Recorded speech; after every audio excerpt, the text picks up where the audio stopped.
snorted and answered, "You'd better tuck the men into their cots then, and see that they don't wake up and cry in the night." The sergeant withdrew. His little stroke of humour pleased the Colonel, and further, he felt slightly ashamed of the language he had been using. The second in command worried him again, and the two sat talking far into the night. Next day but one, there was a commanding officer's parade, and the Colonel harangued the White Hussars vigorously. The pitch of his speech was that, since the Drum Horse in his old age had proved himself capable of cutting up the whole regiment, he should return to his post of pride at the head of the band, but the regiment were a set of ruffians with bad consciences.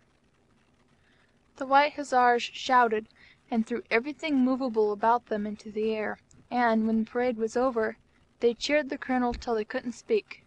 No cheers were put up for Lieutenant Hogan Yale, who smiled very sweetly in the background.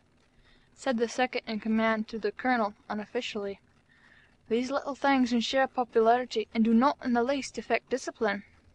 "But I went back on my word," said the Colonel. "Never mind," said the second in command.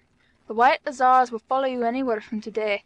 Regiments are just like women, they will do anything but trinketry." A week later Hogan Yale received an extraordinary letter from someone who signed himself Secretary, Charity and Zill, 3709 E.C., and asked, "For the return of our skeleton, which we have reason to believe is in your possession." "Who the deuce is this lunatic who treads in bones?" said Hogan Yale.